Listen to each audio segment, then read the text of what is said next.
নামাজ পড়ার উদ্দেশ্য কি? কোন কারণে পড়ব? কারণ তুমি হয়তো ভাবছো নামাজ পড়ার উদ্দেশ্য হলো তুমি যেন জাহান্নামে না জ্বলো। নামাজ পড়ার উদ্দেশ্য হলো তুমি যদি নামাজ না পড়ো আল্লাহ তোমাকে ঘৃণা করবেন। নামাজ পড়ার উদ্দেশ্য হলো তুমি যদি নামাজ না পড়ো তুমি শাস্তি পাবে, অথবা তুমি আর মুসলিমই থাকবে না, ফেরেশতারা তোমাকে অভিশাপ দিবে। সমস্ত নেতিবাচক বিষয়। আল্লাহ ওই সমস্ত উদ্দেশ্যের কথা উল্লেখ করেননি। নেতিবাচক কিছু থেকে মুক্তি পাওয়া নামাজের মূল উদ্দেশ্য নয়। নামাজের মূল উদ্দেশ্য হলো ইতিবাচক কিছুর দিকে ছুটে চলা। এটাই নামাজের উদ্দেশ্য। এমন দুই ছাত্রের মধ্যে পার্থক্য যেন একজন লেখাপড়া করে যেন সে ফেল না করে, আর অন্যজন লেখাপড়া করে কারণ সে ওই সাবজেক্টটা পড়তে ভালোবাসে। একজন ছাত্র পড়ালেখা করছে পজিটিভ কিছুর জন্য, আর অন্যজন পড়ালেখা করছে কারণ সে এমন কিছু থেকে বাঁচতে চাচ্ছে যা নেগেটিভ।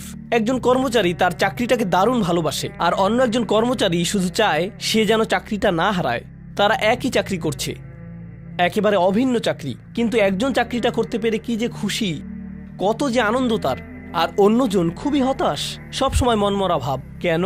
কারণ তাদের একজন এটা করছে ক্ষতিকর কিছু থেকে মুক্তি পাওয়ার জন্য, আর অপরজন এটা করছে উপকারী কিছুর দিকে ছুটে চলার জন্য। আল্লাহ কোরআনে যখন আমাকে নামাজ সম্পর্কে বলেছেন যে কেন আমাদের নামাজ পড়া দরকার, তিনি মুসা আলাইহিস সালামকে এই উত্তরটা বলে দিয়েছেন। যখন তিনি তার সাথে সাক্ষাৎ করেছিলেন তিনি বলেছেন, আকিমিস সলাতা লিযিকরি, আর আমাকে স্মরণ করার উদ্দেশ্যে নামাজ কায়েম করো। তোমার নামাজ ঠিক রাখো যেন তুমি তোমার রবকে স্মরণ করতে পারো।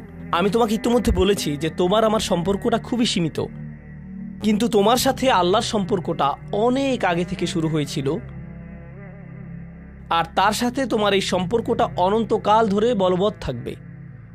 তাই সেই সম্পর্কটির কথা স্মরণে আনা আবশ্যক, কারণ ভালো যত কিছু তোমার কাছে আসে তা আসে ওই সম্পর্কটা থেকেই। সামান্য কিছু ভালো জিনিস তোমার বাবার কাছ থেকে আসে, কিছু কিছু ভালো জিনিস, কিন্তু সকল ভালো জিনিস যা তোমার কাছে আসে তা আসে একমাত্র ওই সম্পর্কটির কারণে। যদি তুমি চাও সকল উপকারী জিনিস তোমার জীবনে অবস্থান করুক, তখন তোমাকে অবশ্যই তার কথা স্মরণ করতে হবে যার নিকট থেকে সকল কল্যাণের আগমন ঘটে, যার নিকট থেকে সকল নিয়ামতের আগমন ঘটে, সকল রিজিকের আগমন ঘটে, সকল হেদায়েতের আগমন ঘটে।